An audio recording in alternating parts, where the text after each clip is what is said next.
The wind that scoured the plains of the Wyoming Territory in late autumn of 1876 had a particular cruelty to it. It was not the biting wind of deep winter, but a dry, persistent force that stripped the last of the warmth from the sun and sent the gray buffalo grass into endless, whispering waves. It blew down from the sharp peaks of the Absarokas, carrying the scent of pine and coming ice, and it found every crack in the clapboard station at Dry Creek. Colt Avery felt it seep through his worn duster. He stood on the warped platform, his shoulders set against the gusts, his gaze fixed on the iron rails that vanished into the immense, colorless horizon.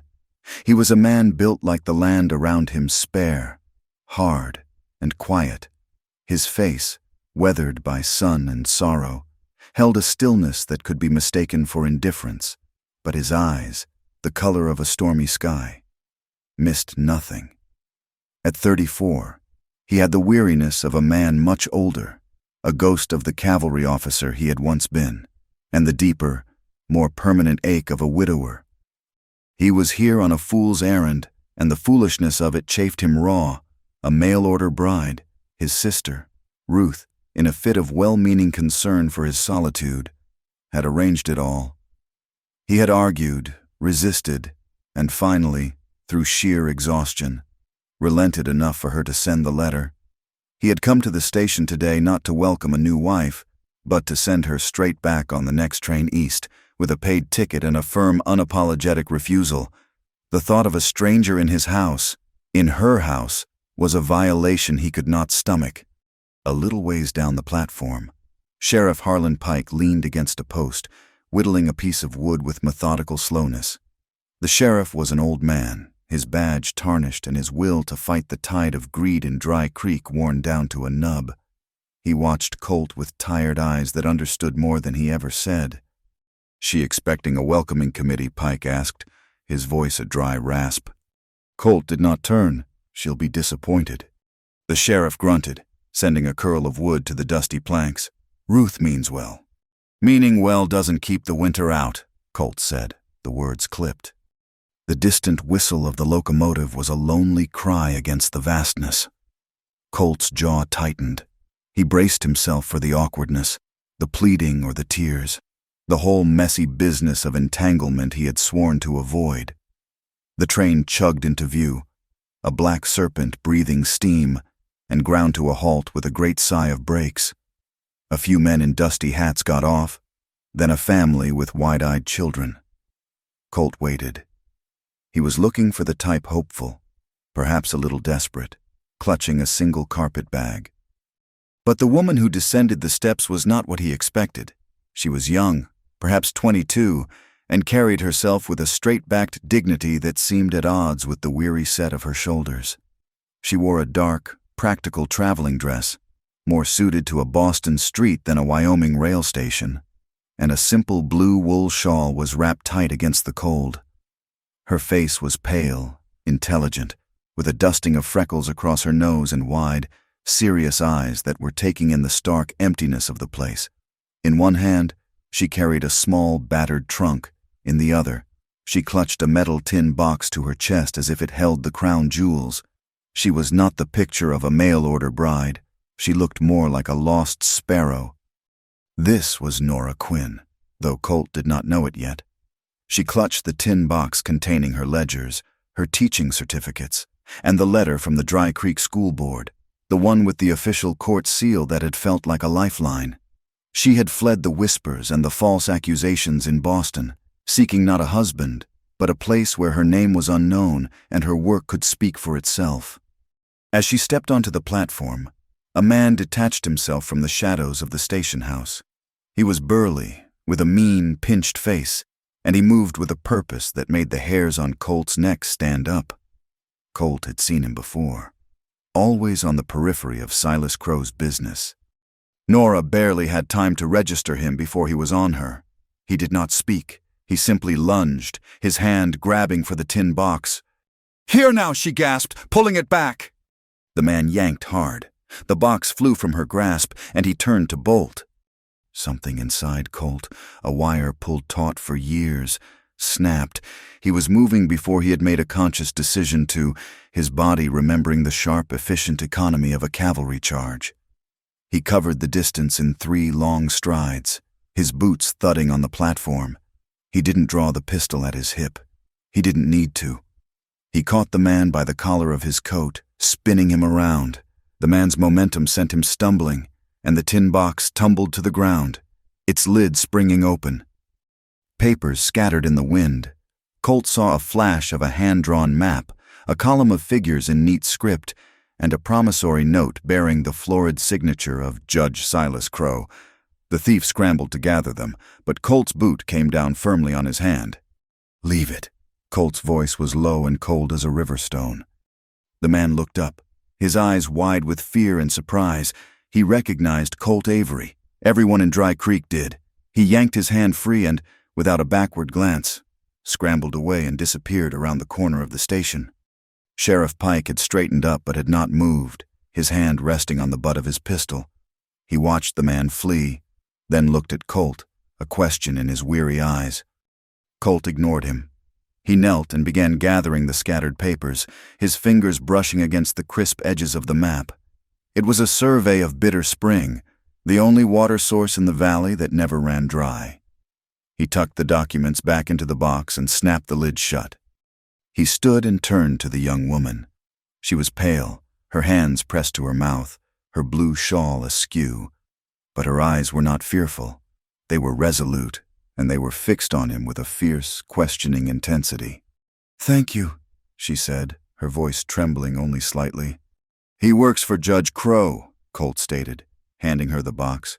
It was a warning, not a piece of information. "I have business with the school board," she replied, taking the box. The letter of employment was sponsored by the judge himself. She held out the envelope. He saw the official seal of the territorial court, wax stamped with authority, and he understood. Crow had sponsored her to get her here, but it was the box he was after. A sudden, unwelcome clarity settled over him. This woman, with her Eastern clothes and her box of papers, was a stone dropped into the still, murky waters of Dry Creek politics, and he was standing right where the ripples would hit. "I'm Colt Avery," he said, the introduction feeling inadequate. "I was expecting someone else." "Nora Quinn." She offered her hand, a gesture so out of place he almost did not take it. Her grip was firm, her hand cold. "I am the new school teacher." The wind howled, kicking up a cloud of dust that stung their eyes. The train gave a final, mournful whistle and began to pull away, leaving the two of them in a sudden, profound silence. The town of Dry Creek was a mile down the road, a collection of false-fronted buildings huddled against the vastness. Leaving her here, to walk that road alone with Crow's man lurking, was not something he could do. His sense of fairness, the one thing his grief had not managed to kill, would not allow it. "The town's a fair walk," he said, his voice rough. "And you've got unwelcome attention. My ranch is closer. You can spend the night. I'll take you to town in the morning." He said it grudgingly, making it clear this was a practical solution to a problem, not an invitation. Nora Quinn looked from Colt's guarded face to the empty road, then back at the man who had just appeared out of nowhere to defend her. She had come west to escape lies and manipulation, and here, in her first 5 minutes, she had stumbled right into the heart of something dangerous. But the man before her, for all his grimness, had acted with a swift and simple justice. He felt safer than the idea of Silas Crow's town. "I would be grateful, Mr. Avery," she said. The ride to the Avery ranch was conducted in near silence. Colt's wagon rattled over the hard-packed earth, the landscape unfolding around them in shades of brown and gray under a sky the color of slate. A lone cottonwood tree stood by a shallow creek bed, its bare branches stark against the horizon. It was where he had buried his wife and daughter. He kept his eyes fixed on the path ahead. The ranch was not large, just a small, sturdy cabin, a well-built barn, and a series of corrals holding a dozen fine horses. A young boy of about 10, with a shock of unruly blonde hair, ran from the barn to take the reins. This was Jonah, an orphan Colt had taken on for chores. He stared at Nora with a silent, consuming curiosity. As they approached the cabin, The door opened and a woman stepped out. She was taller than Nora, with the same stormy eyes as Colt and a practical, no-nonsense air. "Colt, I thought," Ruth Avery began, then stopped short, her eyes falling on Nora. Surprise, then confusion, then a flicker of disappointment crossed her face.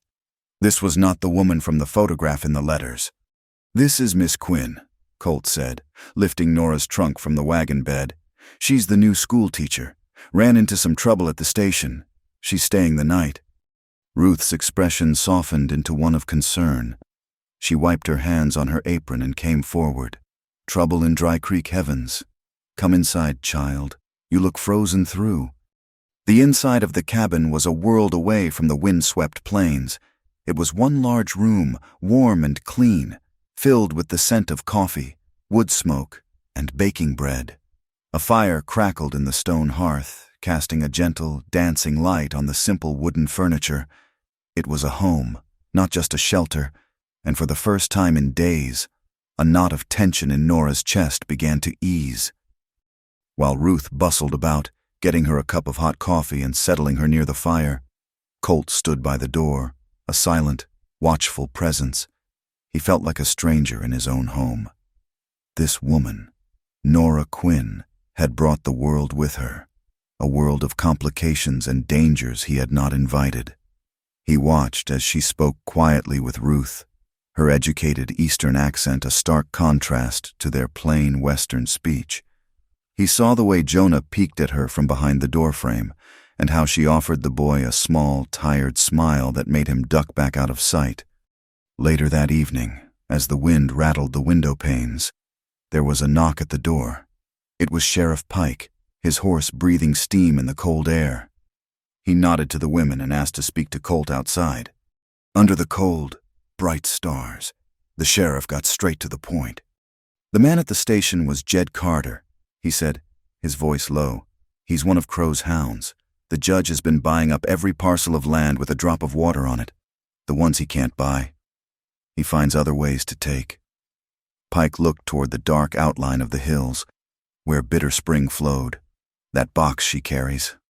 I'm guessing Crow thinks there's something in it that proves how he does it." Colt stared into the darkness, his hands shoved in his pockets. He wanted no part of this. He wanted only the quiet rhythm of his work, the company of his horses, and the dull, familiar ache of his memories. Pike seemed to read his thoughts. He shifted his weight, the leather of his gun belt creaking. "I know you want to be left alone, Colt, but trouble's found you. You put your hand in it today. Crow won't forget that." He paused, his next words heavy with the weight of experience. "You be careful. Land and water in Dry Creek don't just cost money. They cost blood." The morning brought a fragile light that did little to warm the cold air. Nora awoke on a simple cot near the hearth, the fire reduced to glowing embers. The cabin was already alive with quiet activity. Ruth was kneading dough on a floured board, her movements efficient and practiced. Outside, Nora could hear the rhythmic thud of an axe splitting wood, a sound she knew must be Colt.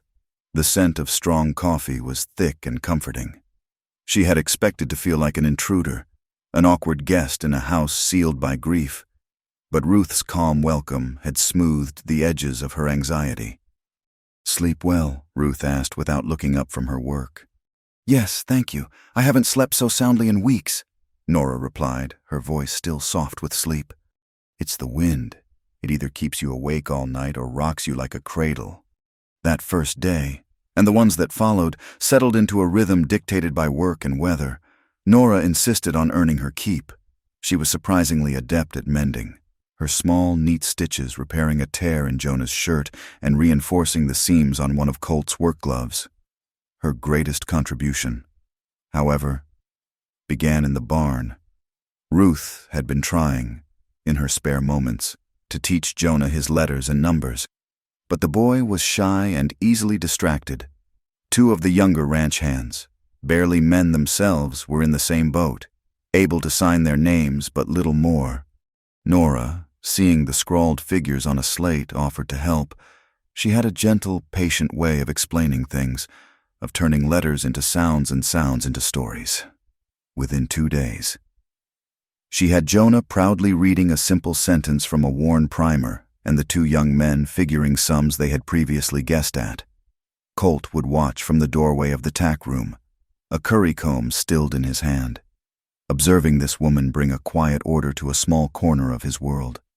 She was not like the women he had known. She had a stillness, but it was the stillness of a deep river, not a frozen pond.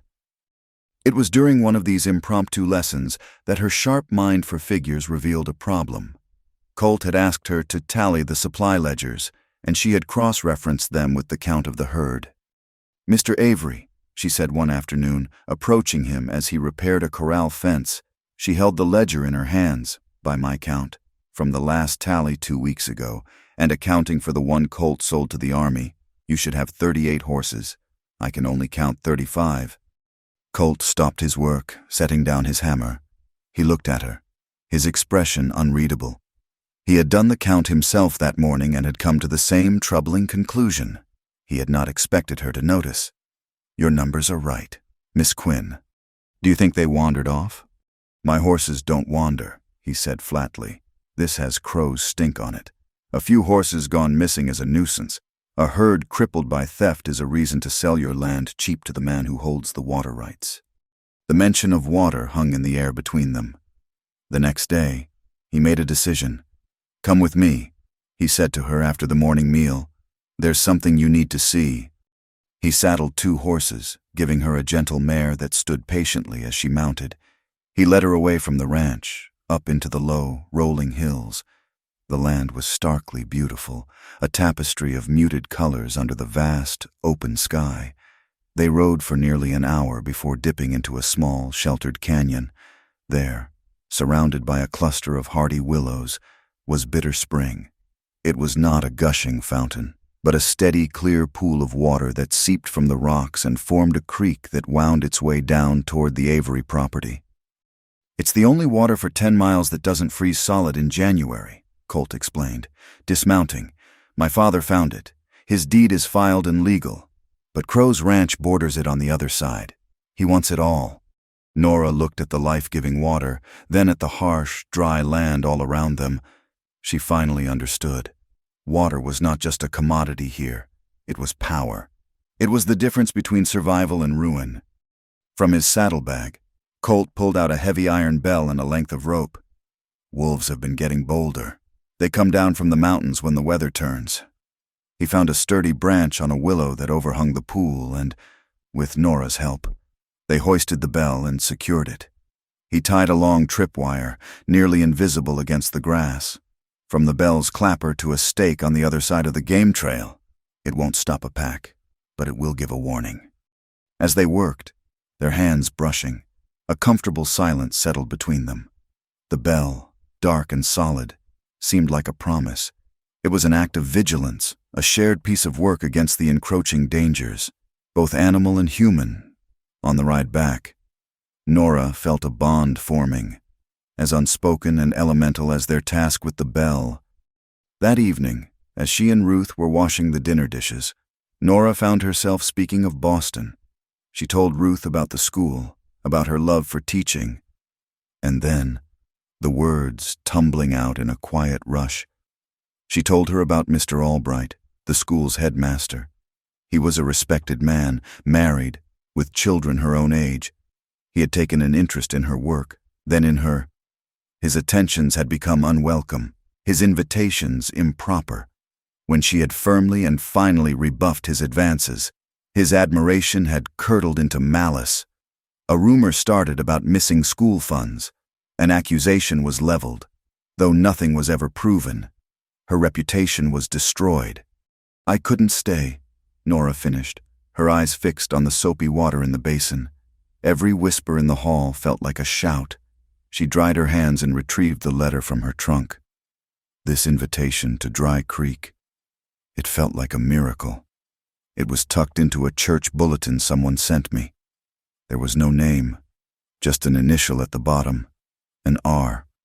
Ruth stopped wiping the table. She looked at Nora, her expression a mixture of guilt and resolve. For a moment, Nora thought she had overstepped, but then Ruth spoke, her voice low. "It was me. I wrote to you." Nora stared at her, speechless. Colt would kill me if he knew. Ruth continued, twisting the dishcloth in her hands. He didn't want a new wife, but I couldn't stand to see him so alone, rattling around in this house full of ghosts. I saw your notice in a Boston paper my friend sends me. A teacher seeking a position.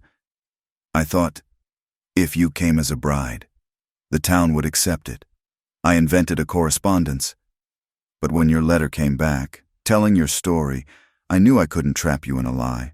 So I wrote to the school board, using what little influence I have at the church, and pushed for them to hire you. I am so sorry for the deception, Nora. Before Nora could process the confession, the quiet of the night was shattered. A loud crack, like a whip, echoed through the cabin, and the window pane above the wash basin exploded inward, showering the floor with glass. Nora cried out. Stumbling back, Ruth pulled her down behind the heavy oak table. From outside, Colt's voice was a sharp command. Get down. He had been on the porch. He moved in a low crouch, pulling the heavy pistol from his belt, his body instantly transformed from a quiet rancher back into a soldier. He slipped out into the darkness, as silent as a shadow. Nora could hear his footsteps running, fading into the night. They waited in breathless silence, the cold night air pouring through the broken window. After what felt like an eternity, he returned. He was alone. He said nothing, but knelt where the bullet had lodged in the far wall and dug it out with the tip of his knife. He brought the misshapen piece of lead to the lantern light. It's a custom load, he said, his voice tight with fury. Soft lead, filed at the tip. It's what Clay Murdoch uses. He's the man Crow keeps on his payroll for jobs the law won't touch. He looked at Nora, his eyes dark with a protective anger that startled her. This wasn't a warning. This was meant for you. The next day, the wind picked up, howling with a new ferocity. A storm was coming. The sky was bruised purple and gray.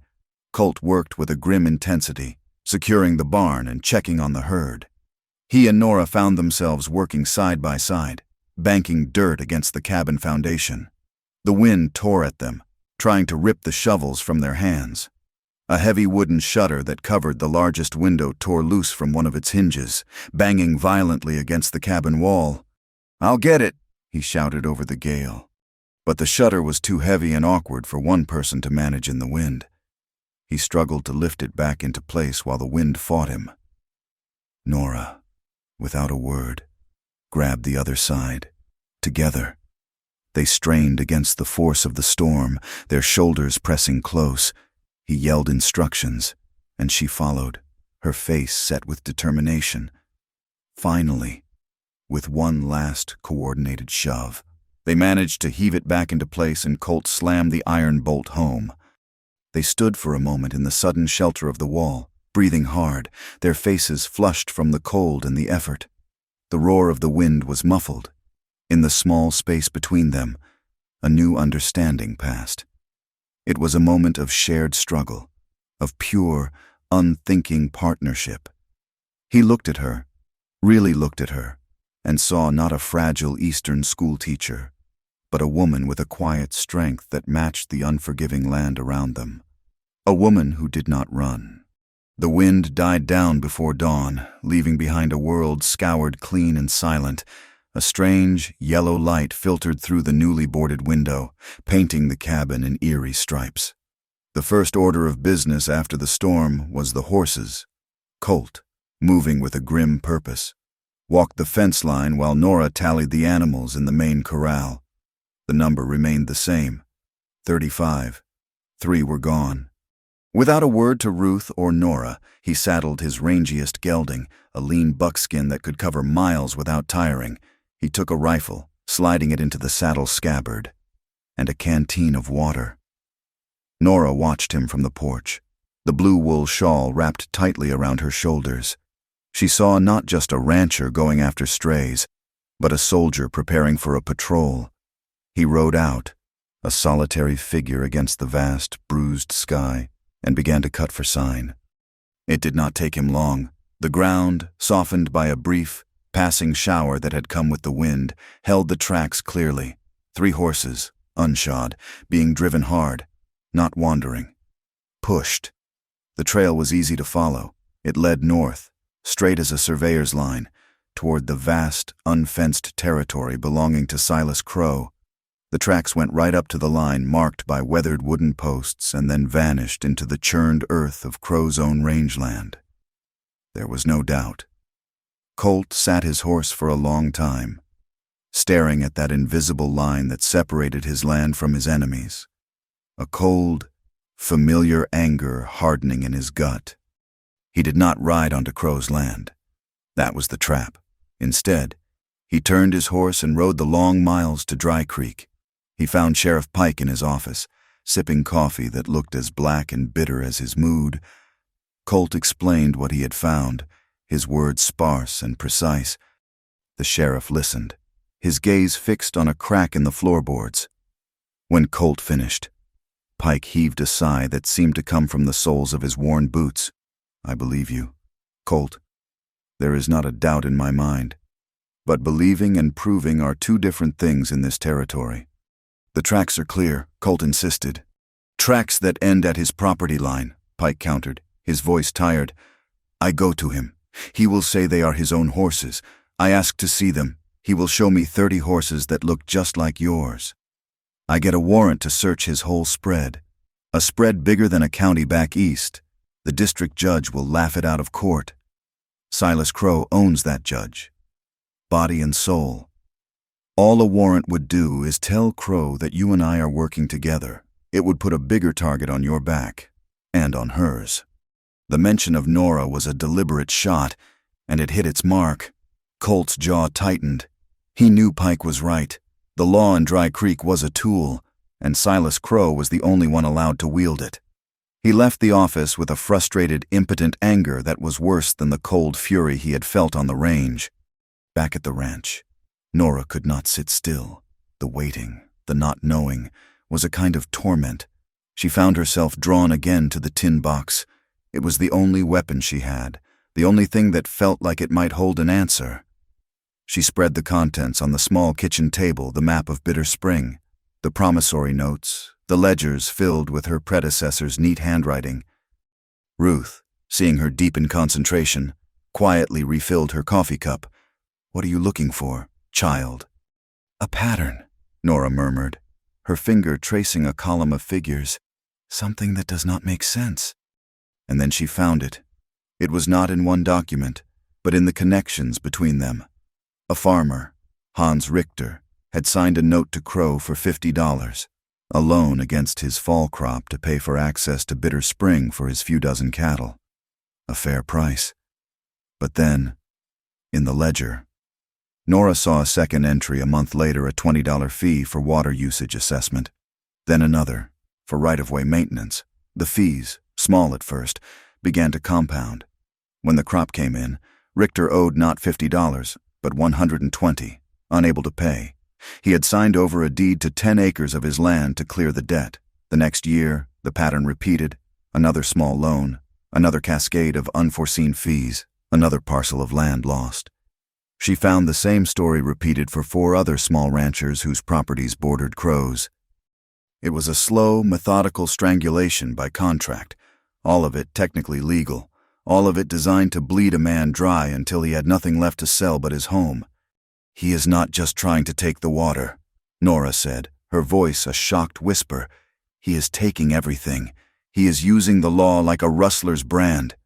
Ruth came and stood behind her, looking down at the papers that spelled out the ruin of her neighbors. "I knew he was a hard man," Ruth said quietly. "I did not know the rot went this deep." She pulled out a chair and sat down, her face etched with a guilt Nora did not understand. "That is why I sent for you, Nora. It was not just for Colt." She explained then, her words tumbling out.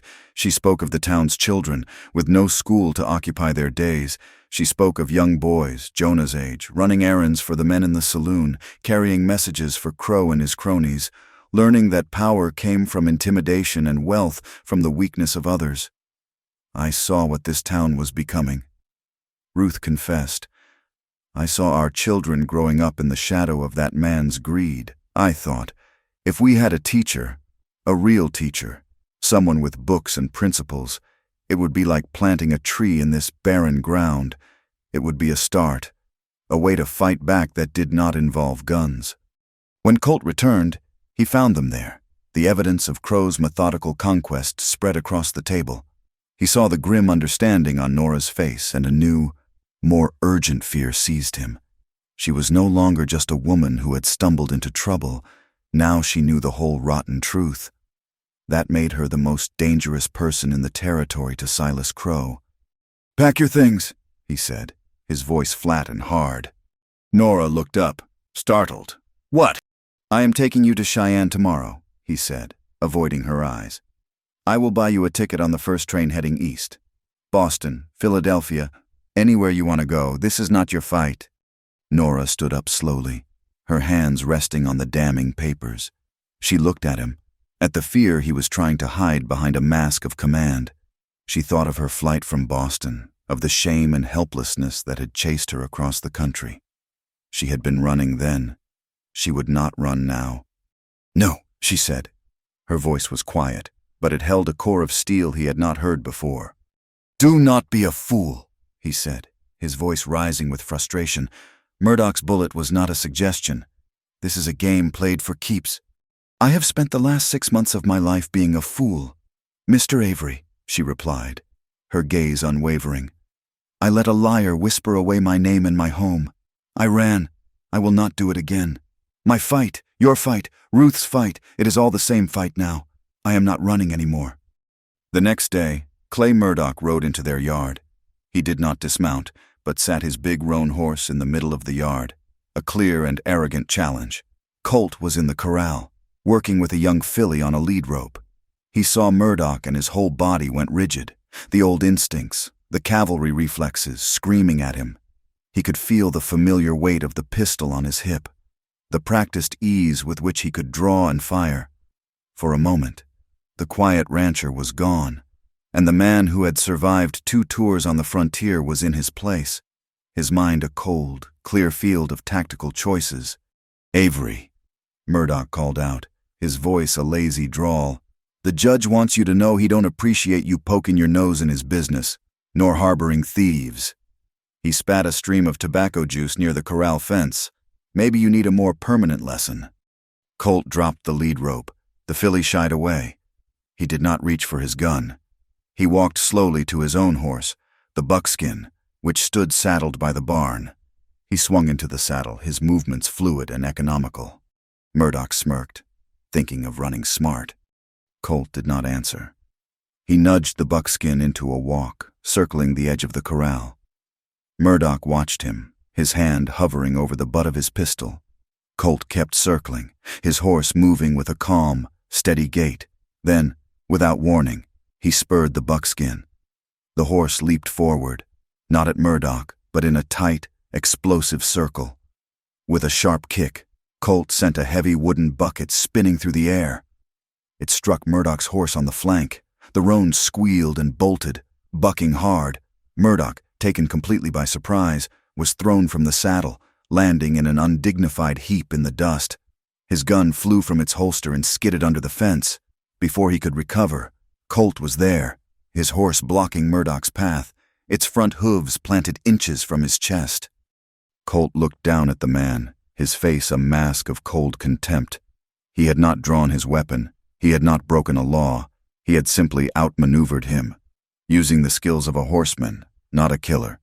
"Get off my land," Colt said, his voice dangerously quiet. Murdoch scrambled to his feet, his face red with humiliation and rage. He retrieved his gun and backed away, his eyes promising retribution. As he rode off, Colt looked up at the sky.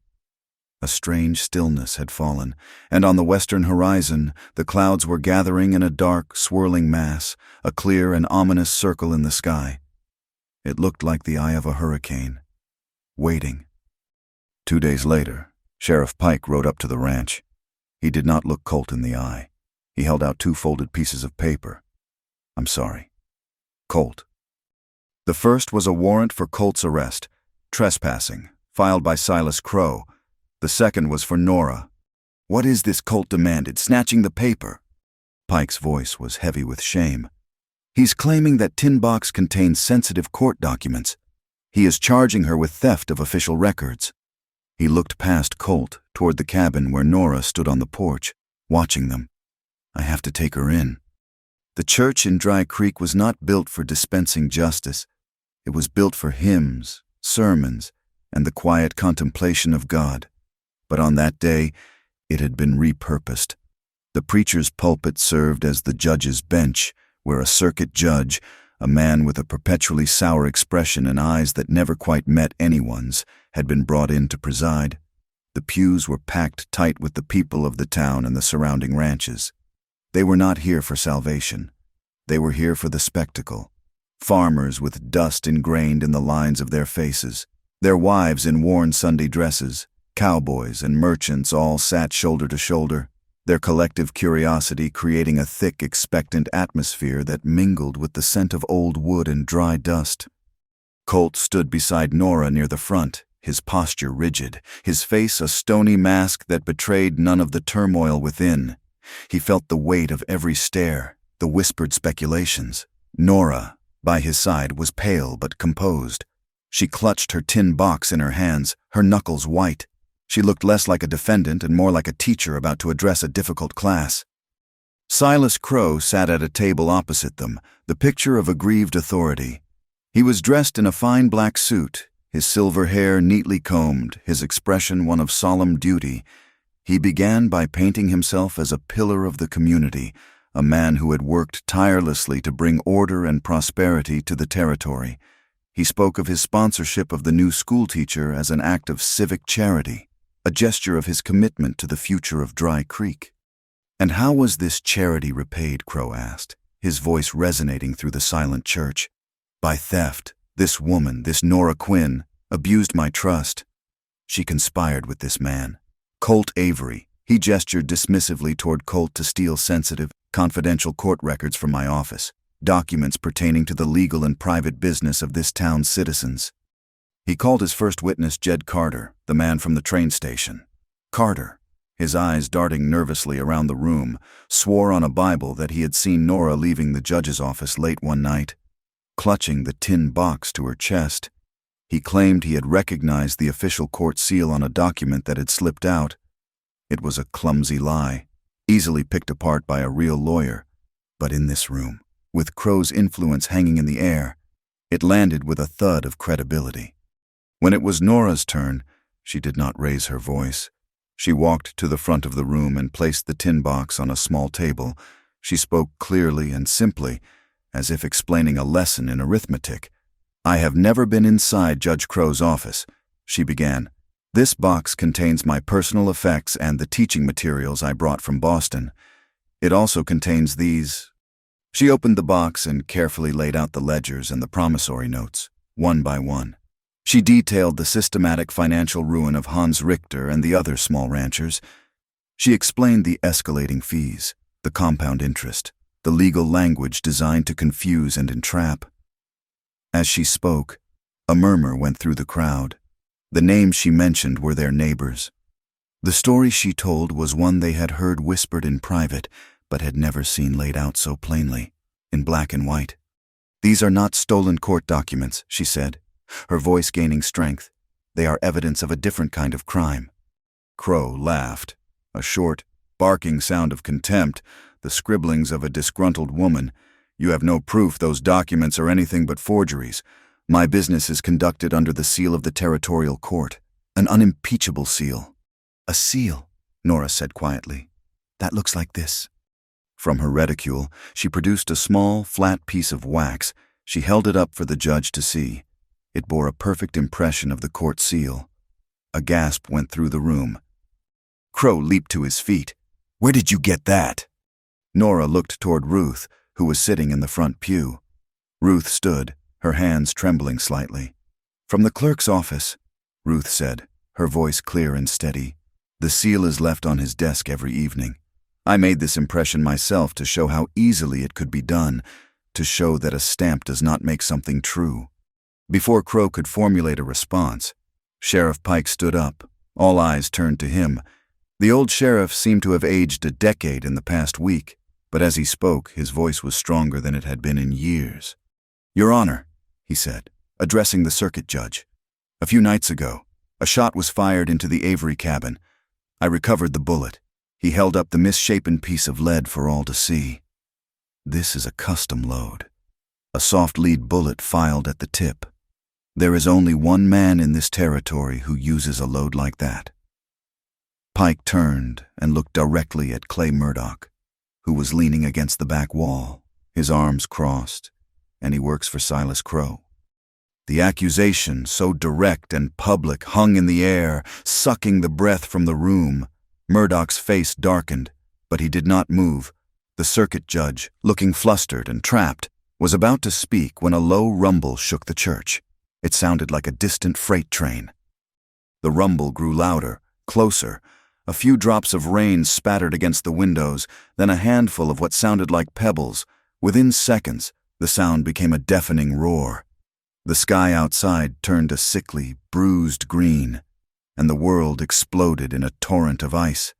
Hailstones, some as big as eggs, hammered against the wooden roof with the force of 1,000 mallets. The church, which had felt so solid a moment before, now seemed fragile, on the verge of collapse. People cried out in alarm, ducking in their pews as the rattling of the roof grew more violent. Through the chaos, Colt's voice cut like a knife. "Everyone out to the granary now." He moved with the swift, decisive authority of a man who had led others through fire. He pushed open the heavy church doors, the wind and hail tearing at him. People hesitated, frozen in fear, but his certainty was contagious. The roof won't hold move. He began herding people out, shielding the children with his own body. In the midst of the panicked exodus, Nora saw the heavy iron bell used to call parishioners to service. An idea sparked. She grabbed the rope and pulled, sending a deep, resonant clang out into the storm. She pulled again and again. The bell, the same one they had hung at Bitter Spring as a warning, now became a beacon, its steady, rhythmic toll a point of focus in the terrifying noise, a sound to rally to. It cut through the panic, and people began to move in a more orderly fashion, following Colt across the short, exposed distance to the large, sturdy granary next to the church. They crowded inside, the whole town packed into the vast, dim space, the air thick with the smell of dust and dry grain. The roar of the storm was muffled now, but still a constant. Violent presence outside. Colt slammed the heavy doors shut, plunging them into near darkness, lit only by a few slivers of light from cracks in the walls. In the confusion and the dark, Clay Murdoch saw his chance. He had been pushed into a corner, publicly named. The woman, the schoolteacher, was the source of all of it. He slid his pistol from its holster, the sound lost in the noise of the storm. He saw her silhouette against the door, and he raised the gun. He never saw Colt move. He only felt a sudden, violent shove. A flash of orange and a deafening crack filled the small space. Colt cried out, a sharp intake of breath, and stumbled back against Nora, his weight slumping against her. For a heartbeat, the world stopped. Then Sheriff Pike was on Murdoch, his old body moving with surprising speed. He wrenched the gun from Murdoch's hand and slammed him against the wall. "It's over! Clay!" he snarled. Someone lit a lantern in the flickering golden light. Nora saw the dark stain spreading across Colt's shoulder. His face was pale, his teeth clenched against the pain. "Get him on those sacks," Ruth commanded, her voice taking charge. "Nora, fetch the medical kit from my bag." The trial was forgotten. The storm was forgotten. All that existed was the small circle of lamplight in the heart of the granary. Nora knelt beside Colt. She opened the kit, her hands shaking so badly she could barely unlatch it. She took a deep breath, forcing a calm she did not feel. She looked at Colt. His eyes were open, watching her, a raw vulnerability in them she had never seen before. He trusted her. Her hands steadied. With Ruth holding the lantern, Nora cleaned the wound. The bullet had torn through the flesh of his shoulder, a deep, bleeding graze, but it had passed clean through. She found a needle and thread and, with a focus that blocked out everything else, She began to stitch the wound closed. Her movements were careful, precise. Each stitch was a prayer, a promise. Outside, the hailstorm began to subside, the roar diminishing to a dull drumming. Silas Crow stood near the door, his face a mask of thunderous rage. He had lost control. The trial, the town, the very elements had turned against him. He saw the looks on the faces of his neighbors, no longer curious, but hard with suspicion. They had seen him for what he was. Not a pillar of the community, but a bully whose hired man shot people in the dark. The circuit judge, looking pale and shaken, officially postponed the proceedings indefinitely. The dust-red trial was over. For now. But something fundamental had shifted in the heart of Dry Creek. The people had huddled together against a storm. And in the dark, they had seen a truth that was clearer than any evidence presented in the light. Justice. They were beginning to understand. Was not something that came from a man on a bench. It was something you built together, in the dark, while a storm raged outside. The hailstorm left a strange and wounded peace in its wake. The ground was littered with shredded leaves and icy pellets that took 2 days to melt, and the roof of the church looked as though it had been beaten with hammers. But the sky that followed was a high, brilliant blue, and the air had a new, sharp clarity. Winter was no longer a distant threat on the horizon. It had arrived. Colt's recovery was slow and stubborn. The wound in his shoulder ached with a deep, persistent fire, and for the first week, he was forced into an inactivity that chafed his spirit raw. He would sit by the fire, watching Nora as she changed his dressings with a gentle competence that belied the slight tremor in her hands. A new dynamic had settled between them, a quiet intimacy born in the shared terror of the granary. The formal Mr. Avery and Miss Quinn had fallen away, replaced by the simple, unadorned use of their first names. They spoke little, but their silences were now comfortable, filled with a shared understanding that needed no words. Life on the Avery Ranch shifted to the urgent rhythm of winter preparations. With Colt's arm in a sling, much of the heavy work fell to the 2 young ranch hands. But the planning and organization became a collaboration. Nora's quick mind for numbers and logistics was invaluable. She inventoried their supplies, calculated how long their feed would last, and devised a rotation for the horses to shelter in the barn's warmest stalls. They worked together, a small, determined unit fortifying their fortress against the coming cold. The town, too, was changed. The open suspicion of Nora had vanished, replaced by a quiet, respectful admiration. She had stood up to Silas Crow, and she had tended to one of their own. That was a language the people of Dry Creek understood. When she announced her intention to begin holding classes, there was no talk of a proper schoolhouse. Instead, the farmer who owned the granary offered its use, but it was Nora who decided the main barn at the Avery Ranch was better. It was warmer, insulated by the heat of the animals and the massive stacks of hay. So, a corner of the barn was swept clean and a makeshift classroom was born.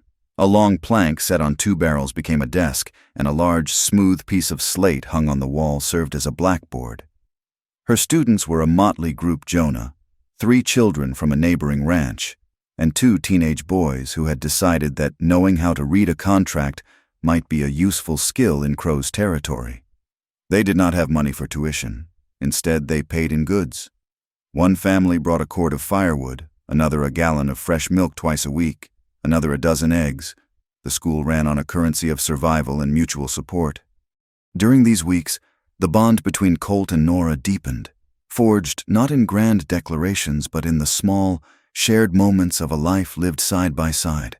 They fell into a natural rhythm, anticipating each other's needs. He would find a fresh cup of coffee waiting for him when he came in from the cold. She would find a pile of freshly split kindling stacked by the hearth, cut to the perfect size for the cook stove. One afternoon, a panicked shout from Jonah sent them both running. A young foal, spooked by a hawk's shadow, had bolted and tumbled into a deep, narrow wash cut by the storm's runoff. The foal was trapped, its legs pinned in the tight space, its frightened whinnies echoing in the cold air. Colt's shoulder made it impossible for him to get the leverage to pull the animal out himself. He directed the ranch hands, but their frantic efforts only seemed to scare the foal more. It was Nora who brought the calm. "Wait," she said, her voice steady. She slid down into the ditch, murmuring softly to the terrified animal, stroking its neck until its trembling began to subside. "Colt, we need a wider strap, something that will not cut into it." He knew exactly what she meant. He fetched a broad leather harness from the barn. Working together in the tight confines of the ditch, they managed to work the harness under the foal's belly. "Easy now," he said, his voice a low rumble, a counterpoint to her softer tones. He guided her hands, showing her where to secure the buckles. Their heads were close, their breath misting in the cold air. For a moment, he was acutely aware of her presence, of the scent of wool and chalk and the unexpected strength in her small hands. With the harness in place, he directed the men on the ropes from above. Slowly, he commanded, "On my count, pull steady," with Nora guiding the foal from below, keeping it calm. They were able to lift the animal out of the ditch. It scrambled to its feet, shaky but unharmed, and immediately ran to its mother. Colt slid down to help Nora climb out. He took her hand, and for a moment longer than was necessary, he did not let it go. Her hand was cold and covered in mud, but it felt right in his. "Thank you," he said, the words covering a depth of feeling he could not otherwise express. That night, after the children had gone home and the quiet of evening had settled on the cabin, Ruth finally unburdened her own soul. She and Nora were mending clothes by the firelight when she confessed the full weight of her guilt. It was not just that she had brought Nora to Dry Creek under false pretenses. Years ago, when some of their neighbors had been struggling, she had tried to help. She had gone to Crow on their behalf, co-signing their first water loans, believing his talk of community and shared prosperity. "I trusted him," Ruth said, her voice thick with self-recrimination. "He seemed so respectable. I told him it was safe. I vouched for him. I did not understand what those papers truly said. I helped him set the traps that ruined them." Nora set down her sewing and took her friend's hand. "You did what you thought was right. You acted out of kindness." "Kindness," Ruth said bitterly. "Kindness that paved a path for a thief." It was this guilt, Nora realized, that fueled Ruth's quiet determination to see Crow brought to justice. It was a quest for redemption. A few days later, the weekly mail wagon brought a letter for Nora. It bore the postmark of Boston. She took it with a sense of dread, her past reaching for her across 2,000 miles. She opened it with trembling fingers. It was from a lawyer, a friend of her family.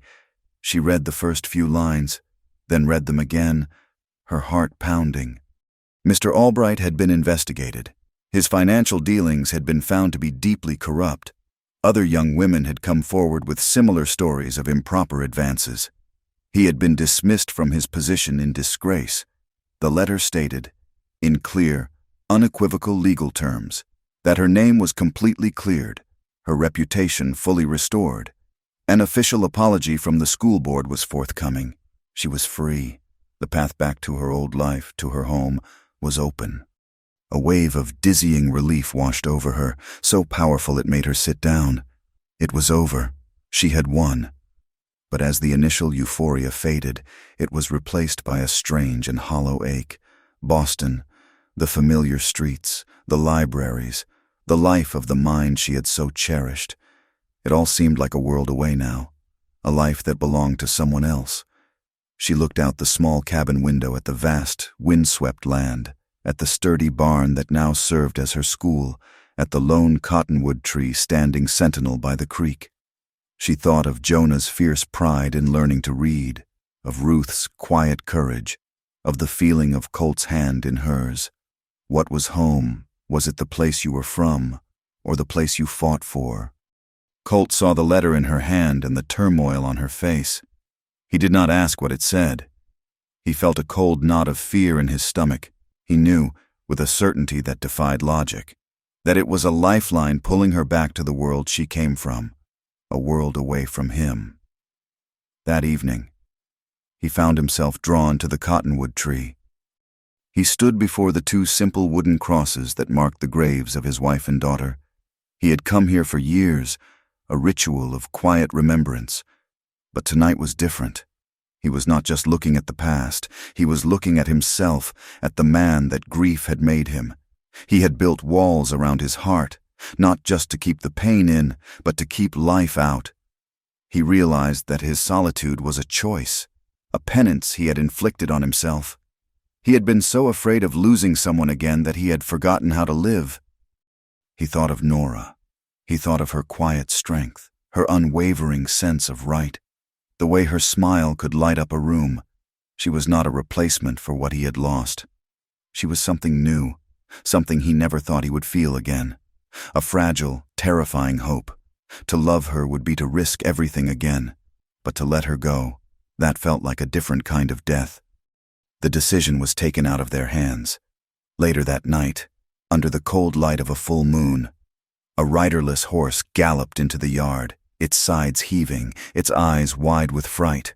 It was the horse one of the ranch hands had taken on his nightly patrol of the property line.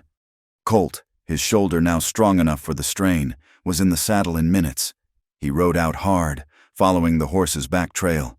He found the ranch hand, dazed and nursing a large lump on his head, a mile from the cabin. He had been ambushed, struck from behind. Colt knew instantly where to go. He rode for Bitter Spring. The air grew colder as he climbed into the small canyon. He heard it before he saw it, the sound of water, louder than it should be, running in the wrong direction. He rounded a bend and saw the destruction. The small, makeshift dam of rocks and logs that channeled the spring's main flow toward the ranches had been dynamited. The creek bed was a chaos of splintered wood and shattered rock. The bulk of the water was now pouring into a newly dug channel, a deep gash in the earth that diverted the precious stream away from the town and straight toward the sprawling lands of Silas Crow. Colt stared at the sabotage, a cold dread creeping into his veins. A hard frost was predicted for the next few days. If that new channel froze solid, if the new watercourse became permanent, Crow would hold the entire valley in his hand. The town would be starved of water, and they would lose. They would lose everything. The first flakes of snow came not as a gentle dusting, but as a hard, driven sleet that rattled against the windows like thrown gravel. The sky, which had been a clear, cold canvas, was suddenly blotted out by a churning mass of gray. The wind rose to a primal scream, and within the hour, the world outside the Avery cabin was a blinding, horizontal blizzard. Colt had already dispatched one of the ranch hands to ride to town and fetch the sheriff, a desperate gamble against the worsening weather. By the time Sheriff Pike and two other ranchers arrived, their faces masked in ice, the full fury of the storm was upon them. There was no time for deliberation. They gathered empty grain sacks, shovels, and every lantern they could find, mounted on their strongest horses. The small party Colt, Ruth, Nora, and the sheriff rode for Bitter Spring. It was a journey into a maelstrom. The wind tore at them, and the snow was so thick they could barely see the ears of their own mounts. Nora, wrapped in every spare piece of wool she owned, bent low against her horse's neck, her face raw from the ice-laced wind, her resolve a small, hard flame against the overwhelming cold. At the spring, the scene was one of chaos. The diverted water, a dark torrent in the moonlight, was already beginning to sludge with ice along its edges. They worked in the howling vortex of the storm, their lantern light a fragile, dancing sphere against the immense, roaring darkness. They filled the sacks with frozen earth and rocks, their fingers quickly growing numb, their muscles screaming with the effort. They plunged into the freezing water up to their knees, heaving the heavy bags into place, trying to build a wall against the current, a temporary dam to force the stream back into its rightful channel. The sleet was relentless, coating them in a shell of ice, and every breath was a painful gasp of frigid air. They had been working for what felt like an eternity when a new light appeared on the horizon, a light that was not the dawn. It was a flickering, angry orange that painted the underside of the churning storm clouds. "What in God's name is that?" the sheriff shouted over the wind. Colt straightened up, his body aching. and looked toward his ranch. A column of smoke and flame was rising into the blizzard, the hay barn. His heart stopped. Their entire winter's feed, their shelter, the very heart of their survival. He understood the devil's choice he had been given in an instant. It was Clay Murdoch, bailed out of jail by Crow's money. He had set the fire to draw them away from the water. Colt's face was a terrible mask of fury and despair, water or fire, his future or the town's. He looked at the half-finished dam, then back at the flames that represented the ruin of his home. "Sheriff, you and Ruth have to hold this," he yelled, his voice raw. "Whatever happens, you hold the water." He turned and scrambled up the slick bank to his horse. He did not have to make the choice alone. Nora was already there, her own horse's reins in her hand, her face streaked with soot and ice, her eyes wide but resolute. "Jonah is in the cabin," she said, the words nearly stolen by the wind. It was not a question. It was a statement of fact. Her place was there. He looked at her for a single, stark moment, 1,000 unspoken things passing between them. He gave a sharp nod, and together they spurred their horses into a desperate, reckless gallop back toward the fire. The ranch was an inferno. The massive hay barn was fully engulfed, a roaring pyre that threw a hellish light on the swirling snow. Sparks and burning embers flew through the air, and the heat was so intense it could be felt 100 yards away. The two young ranch hands were frantically trying to move the panicked horses from the corrals closest to the blaze. As Colt and Nora rode into the yard, a section of the barn's flaming roof groaned and then collapsed inward with a deafening crash, sending a shower of fire into the sky. The smaller tack room attached to it, where Jonah sometimes slept on a cot to be near the animals, shuddered violently. Its roof was sagging. Nora screamed, leaping from her horse before it had even come to a full stop. She ran toward the tack room door. "Nora!" No, Colt yelled, dismounting and running after her. She threw the door open. A thick, acrid smoke poured out. "Jonah, are you in there?" A small, terrified cough answered her from the back of the room. A burning beam had fallen, blocking the main part of the room, and the boy was trapped behind it. Colt shouldered his way past Nora. "Stay back," he ordered. But she was right behind him, tearing a piece of her shawl off to cover her mouth and nose. Colt put his good shoulder to the smoldering beam and heaved. Pain, white-hot and blinding, shot through his wound, but he ignored it. He pushed, the muscles in his back and legs straining, and moved the beam just enough for Nora to scramble through the gap. She found Jonah huddled in the corner, crying, and pulled him into her arms. "It is all right. You are safe," she murmured, her voice a strange oasis of calm in the chaos. She guided him back through the opening, and Colt helped them both out into the snow-choked air. They were safe, but the fire was still raging. "Get him to the main cabin," Colt yelled to Nora. "Make sure he stays there." He turned back to the fire, grabbing buckets. His mind focused on one thing, saving what could be saved. The main house, the corrals, anything. He worked with a frantic, desperate energy, a man possessed, throwing snow and water onto the spreading flames. The smoke was a living thing, a choking, blinding monster that swirled around him. He lost track of time, of everything but the fight.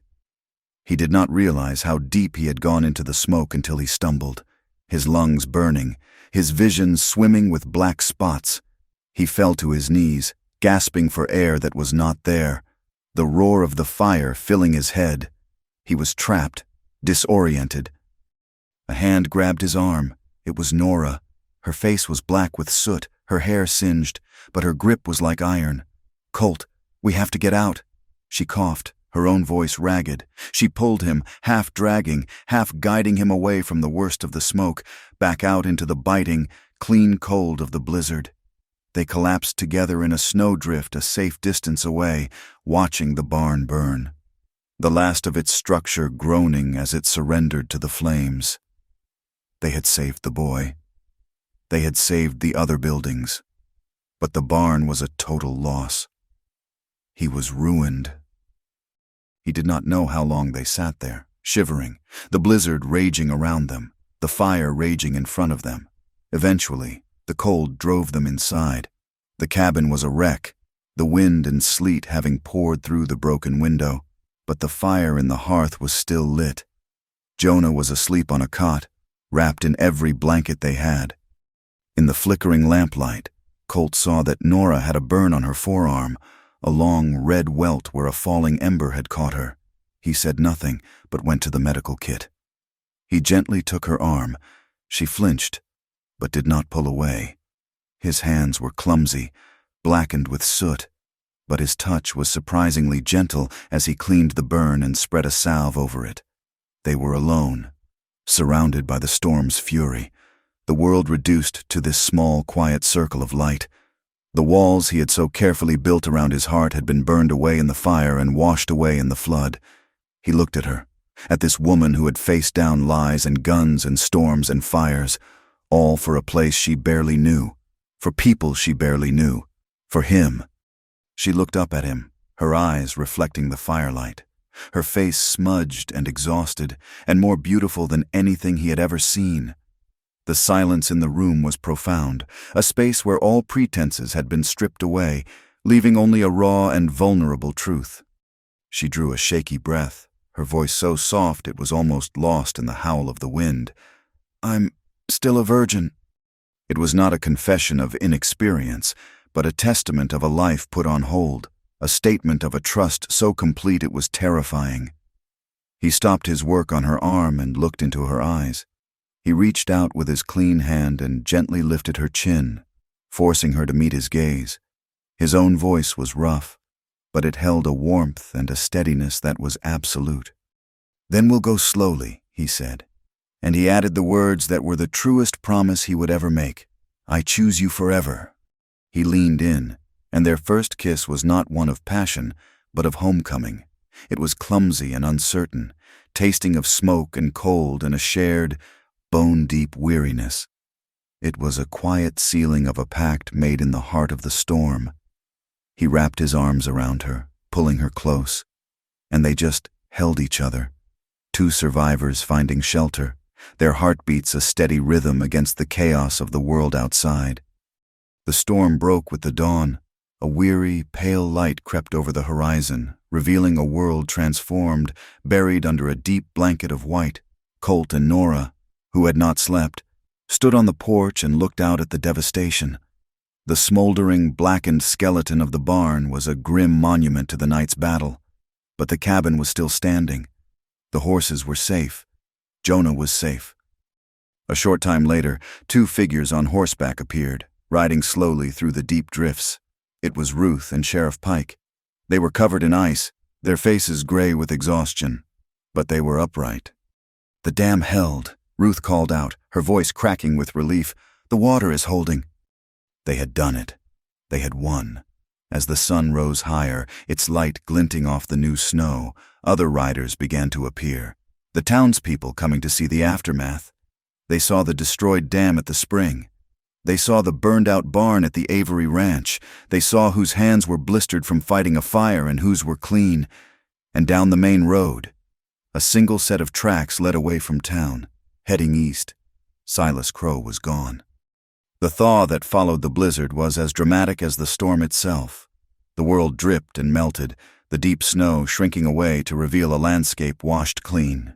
In Dry Creek, the reopening of the court was a quiet affair, held not in the damaged church but in the town's main hall. The circuit judge was the same, but the atmosphere was entirely different. The people who filled the benches this time were not spectators. They were witnesses. The evidence was presented again, but now it was heard with new ears. Nora's ledgers, detailing the methodical ruin of her neighbors, were no longer just accusations. They were the shared history of the room. Ruth's testimony about the counterfeit seal was not a desperate gambit, but a brave act of truth-telling. Still, it was the testimony of Clay Murdoch that broke the back of Silas Crow's reign. Murdoch was brought in from the town's small jail, looking gaunt and defeated. He had made a deal. In exchange for a lesser sentence, he would tell the truth. He spoke in a low monotone, his eyes fixed on the floor, and laid the conspiracy bare. He confessed to Crow's orders to steal Colt's horses. He confessed to firing the shot through the cabin window, an act of intimidation that had gone too far. He confessed to setting the fire at the barn, a final desperate act to destroy the Avery Ranch and secure the water for his employer. With every word, another stone was pulled from the foundation of Crow's power. Silas Crow, for his part, sat in stunned silence. The mask of the civic leader had been shattered, revealing the snarling, cornered man beneath. When Sheriff Pike finally stood and walked toward him, a pair of iron handcuffs in his hand. Crow did not resist. He was a man, hollowed out, his power revealed to be nothing more than a web of fear and paper, and his web had been torn apart. The sight of the town's most powerful man being led away in disgrace was a quiet, profound moment of change. The law, for the first time in a long time, had served the people. In the days that followed, the true work of rebuilding began. It started with a town meeting. The same people who had filled the courtroom now gathered to decide their own future. They talked not of revenge, but of fairness.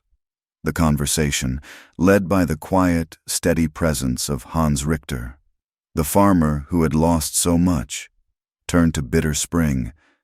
It was the lifeblood of them all, and they resolved that it would never again be the tool of one man's greed. They voted to form a water council, a board of 5 ranchers who would manage the spring as a shared resource, ensuring that every family had access to what they needed, at a price that was fair. Colt Avery, to his own surprise, was the first man nominated. He tried to decline, the old habit of solitude dying hard, but a look from Nora, a look of quiet pride and encouragement, made him stand and accept. He would serve. He was a part of this community, whether he had intended to be or not. A week later, another letter arrived from Boston. This one was official, bearing the seal of the city's school board. It contained a formal, floridly worded apology for the distress caused by the false accusations and officially declared her good name and professional standing to be fully restored. Nora read it, a faint, ironic smile on her lips. The words felt distant, the paper thin and fragile compared to the hard-won reality of her life in Dry Creek. The vindication she had once craved from these people now seemed a pale and bloodless thing. The next day, she received another offer. The 3 men who constituted the Dry Creek School Board, one of whom was Hans Richter, approached her at the ranch. They asked her, formally, to accept the position of headmistress for the town's first official school, with a salary to be paid from a newly established town fund. She would have the authority to hire an assistant, order books, and build a curriculum. They were not just offering her a job, they were handing her the future of their children. She accepted, a deep and quiet joy filling her. This was her place. These were her people. The long, painful journey from Boston had led her here, to a makeshift classroom in a barn, to a community that had fought its way back into the light. The days found a new, gentler rhythm. The work of rebuilding the burned barn began, with neighbors arriving unasked with lumber and strong backs. The sounds of hammers and saws filled the air, a music of renewal. It was during a lull in this work, in the late afternoon with the sun casting long shadows across the yard, that Colt found her by the corral, watching the horses. He did not speak for a long time. He simply stood beside her, the 2 of them watching the animals move with their simple, unburdened grace. He held something in his hands, a length of new, oiled leather. He had been working on it for days in the quiet of the evenings. "I have something for you," he said, his voice a little rough. He held out a new pair of reins. They were beautifully made, the leather soft and supple, the stitching perfect. But it was the detail she noticed that made her breath catch in her throat. Burned carefully into the leather, in small, neat letters, was a single word, home. "I am not a man with a lot of words, Nora," he said, his eyes finally meeting hers. They were clear and steady, all the old shadows gone. "My life was quiet. I thought that was all it would ever be. And then you came. You are brave, and you are kind, and you see the world for what it is, not just what you want it to be. You make this place—" He struggled for the word, then looked down at the reins in his hand. "You make it home. From his pocket, he took out something else. It was a small, simple ring of hammered silver, worn smooth with age. "This was my mother's," he said. "She gave it to my father, who gave it to me. It is all I have left of her." He held it out to her, not on a bended knee, but as an offering, a simple, honest truth. "I would be honored if you would wear it." Nora looked from the ring in his palm to the deep sincerity in his eyes. She thought of her long journey, of the fear and the uncertainty. She thought of the letter from Boston, the one that said she could go back. But there was nothing for her there. All the things that mattered, all the things that made a life, were right here, standing in front of her. She smiled, a slow, radiant smile that reached her eyes. "I have traveled far enough," she said softly, "to know what home is." She took the ring, and he gently slid it onto her finger. It was a perfect fit. Later that day, as the sun began to set, they walked together up the small hill to the lone cottonwood tree. The two wooden crosses stood in the fading light, silent and enduring. Nora carried a small bouquet of early wildflowers she had gathered from the banks of the newly flowing creek. She knelt and placed the flowers gently at the base of the graves. It was not an act of replacement, but of respect. An acknowledgement of the love that had come before, of the life that had shaped the man she now loved. Colt stood beside her, his hand resting on her shoulder. They stood there for a long time, in a shared, reverent silence, honoring the past together before turning to walk, hand in hand, toward their future. A year later, the spring that came to Dry Creek was different. The gray buffalo grass of the plains was still there, whispering in the wind that blew down from the Absarokas. But now it was shot through with the stubborn green of new life. The air, once sharp with the promise of hardship, now carried the scent of damp earth and cottonwood buds. Change had come, not in a great sweeping wave, but slowly, like the turning of the seasons. The most visible sign of this change was the new barn on the Avery Ranch. It stood on the same footprint as the old one, but it was bigger, sturdier, its fresh pine boards smelling of resilience. It had been built by the hands of a dozen neighbors, a monument not just to what had been lost, but to what had been found. Inside, the Avery herd of horses, larger now and thriving, stamped and nickered in their clean stalls. Colt, moving among them with a quiet, confident ease, was a different man. The old, haunted stillness was gone, replaced by the steady calm of a man who knew his place in the world. He was a member of the town's water council, and his voice, once used so sparingly, was now one of reason and fairness in their meetings. The other great change could be heard from a mile away on a clear day. It was the sound of a bell. The heavy iron bell that had once stood as a grim warning against wolves and thieves at Bitter Spring now hung from a sturdy post on the porch of the new schoolhouse. The school was a simple one-room building, erected next to the church, its windows large and bright. Inside, the sound of children's voices was a constant, cheerful hum. Nora stood at the front of the room, her face animated as she guided a young girl through a difficult passage in a book. She was no longer the frightened woman who had stepped off the train a year ago. She was the headmistress, a respected and beloved figure in the community. She moved with a purpose and a joy that seemed to fill the small room, and at a small desk near the front, his head bent over a ledger, was Jonah. The boy was transformed. He was no longer the shy, silent orphan. He was Nora's assistant, his handwriting surprisingly neat, his grasp of numbers quick and sure. He could read anything now, and he devoured the books Nora ordered from back east, his world expanding with every turned page. The town, too, had settled into a new kind of peace. Sheriff Pike had finally retired, pinning his tarnished badge on the chest of a younger, capable deputy he had been training for years. The transition was quiet, marked only by a handshake and a shared cup of coffee. The long shadow of Silas Crow was gone, and in its place, the people of Dry Creek had begun to learn to trust the law, and more importantly, to trust each other. The wedding was held on a Saturday in late spring. Not in the church, but in the open field beside the newly rebuilt barn, with the mountains as their witness. It was a simple affair. There were no fine clothes, no elaborate decorations.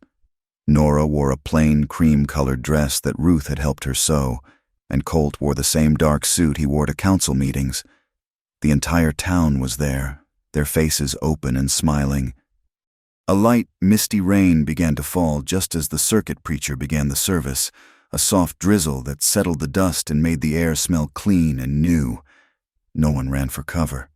They saw it as a blessing, a sign of life and growth, when the preacher pronounced them man and wife. Colt did not kiss Nora with a flourish of passion, but with a quiet, tender certainty that was more moving than any grand gesture. The celebration that followed was a boisterous, happy affair. Long tables were laden with food brought by every family: roasted chickens, fresh-baked bread, and pies of every description. A fiddler played lively tunes, and the children ran laughing through the damp grass. Colt and Nora danced their first waltz, a clumsy, shuffling affair where they stepped on each other's toes more than once, laughing at their own awkwardness. They were not graceful, but they were perfectly in step in all the ways that mattered.